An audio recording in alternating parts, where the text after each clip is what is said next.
Bizarre lockdown at a Wyoming high school with a 16-year-old getting arrested and removed from campus in handcuffs for refusing to wear a mask.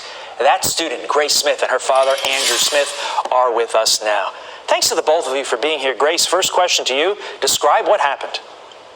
I have been protesting the mask things with fellow students for the entire school year, and I went to school like normal, and I left first hour after coming back from my second suspension for them calling it a continued willful disobedience for not complying to the mask mandate.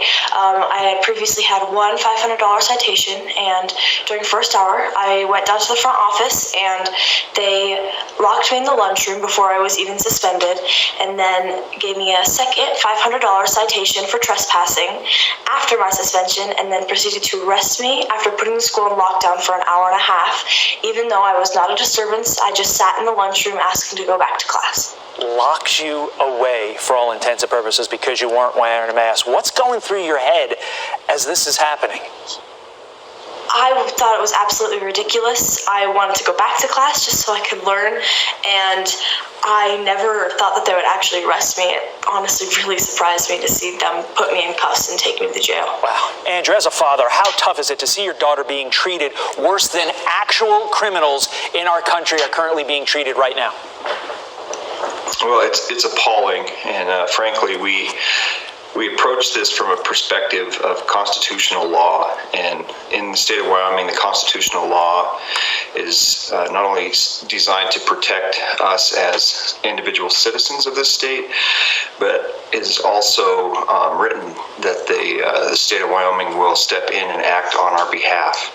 And we're just appalled that through this whole process that nobody would step in and act on Grace's behalf and support her civil liberties that were guaranteed to her by the Constitution of Wyoming. And so it's been just amazing to witness from an outsider's perspective, and appalling, frankly, that they would take it this far, and that nobody through the entire administration, whether it be law enforcement officers, city police chief, county sheriff, governor's office, it didn't matter. Nobody was going to step in and help on her behalf.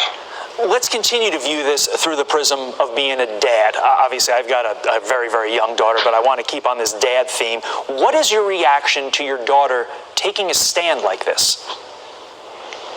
She is a strong-willed child. She is brilliant and amazing. So my reaction through this whole process has been that of support, especially once we figured out that the mask policy was unlawful. Then we were all in, and we were going to do whatever it took. So boasting with pride, but we never thought that it would go this far. And I'm just so stinking proud of this girl for standing up for herself. And it's not just her; she's doing it for the civil liberties of every individual. So. Let's quickly get in the Albany County School District statement. I'm going to paraphrase part of this. This morning at Laramie High School, there was a brief lockdown related to a student disciplinary disturbance in the main office. Goes on to have a few more details. All students are safe. The lockdown was issued in order to prevent further interruptions to academic learning. So there you have it there. Grace, would you do it again? If I had to, yes, but at this point it's not safe for me to be at school because there have been threats to my family, and there was a threat of a school shooting last Friday, so I won't be returning anytime super soon. All over a mask. Final question to you, Grace. What's your message to those who feel that their rights are being trampled on, whether in this kind of a context or just in general? I believe that every right that you feel is being infringed upon is worth fighting for.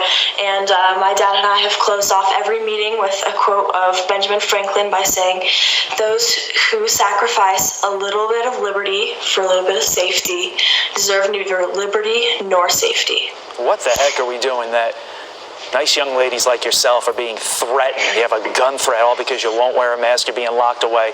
It's a sad state of affairs. But Andrew and Grace, we appreciate you coming on this morning and sharing your story with us. Please come back.